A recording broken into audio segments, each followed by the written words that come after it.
Prada TNI Laki Cepril Saputra Namo mengalami penganiayaan serius oleh seniornya yang bermula dari dugaan penyimpangan seksual hingga penahanan dan pemukulan oleh para senior. Setelah sempat kabur dan ditemukan kembali, Laki menjalani hukuman di sel tahanan, di mana kekerasan fisik semakin memperparah kondisinya hingga akhirnya meninggal dunia. Kronologi mencekam ini terungkap dari laporan resmi yang kini viral di media sosial, memicu duka mendalam dan tuntutan keluarga agar kasus ini diusut tuntas. Laporan tersebut, yang kini ramai beredar di media sosial, dimulai saat staf 1, Intel melakukan pemeriksaan terhadap Prada Laki pada Minggu, tanggal 27 Juli tahun 2025 pukul 21.45 waktu Indonesia Tengah terkait dugaan penyimpangan seksual LGBT. Sayangnya, dalam laporan tersebut tidak dijelaskan secara gamblang perilaku penyimpangan seksual LGBT yang diduga dilakukan almarhum. Keesokan harinya, Senin, tanggal 28 Juli tahun 2025 sekitar pukul 6.20 waktu Indonesia Tengah, Prada Laki kabur saat izin ke kamar mandi untuk buang air besar. Hal ini diketahui oleh anggota staf Intel, Serda Lalu Parisi Ramdhani, saat mengecek kamar mandi. Sekitar pukul 9.25 waktu Indonesia Tengah hari yang sama, Serda Lalu Parisi Ramdhani melaporkan kaburnya Prada Laki kepada Dankia, Letu If Ahmad Faisal.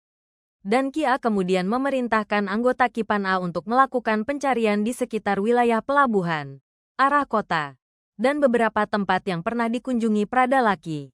Sekitar pukul 10.45 waktu Indonesia Tengah, Prada Laki ditemukan di rumah salah satu warga bernama Ibu Iren, yang merupakan ibu asuhnya.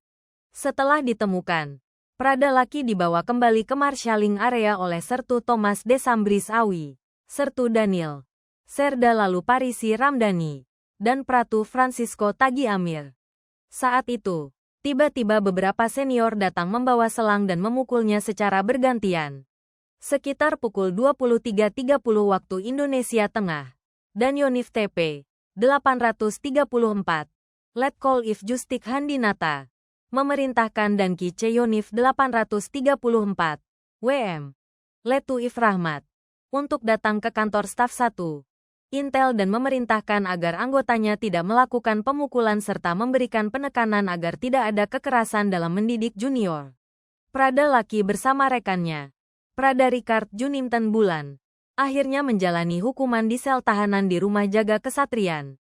2 hari kemudian, tepatnya Rabu, tanggal 30 Juli tahun 2025 sekitar pukul 1.30 waktu Indonesia Tengah, 4 anggota Batalion TP 834, WM Nagekeo, yakni Pratu Petris Nong Brian Semi, Pratu Ahmad Atha, Pratu Emmanuel de Araoyo, dan Pratu Aprianto Rede Raja, mendatangi Rumah Jaga Kesatrian dan memukul keduanya menggunakan tangan kosong.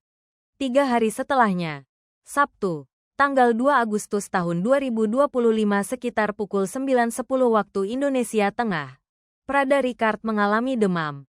Sementara Prada Laki muntah-muntah hingga keduanya dibawa ke puskesmas Kota Danga untuk pemeriksaan. Setelah diperiksa, Prada Ricard diizinkan pulang.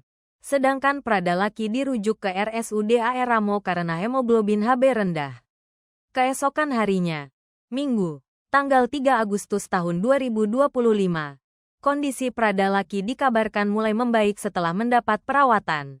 Prada Laki bahkan sempat tertawa dan bercengkrama dengan Ibu Iren, ibu asuhnya, yang menjenguk pada Senin, tanggal 4 Agustus tahun 2025 sekitar pukul 19 hingga pukul 21.30 waktu Indonesia Tengah. Ibu Iren juga sempat memberikan semangat dan menyuapi makan Prada Laki. Sayangnya, sekitar pukul 23.30 waktu Indonesia Tengah, kondisi Prada Laki menurun hingga dipindahkan ke ruang ICU dan dilakukan pemasangan ventilator guna membantu pernapasannya pada Selasa, tanggal 5 Agustus tahun 2025 sekitar pukul 4.47 waktu Indonesia Tengah.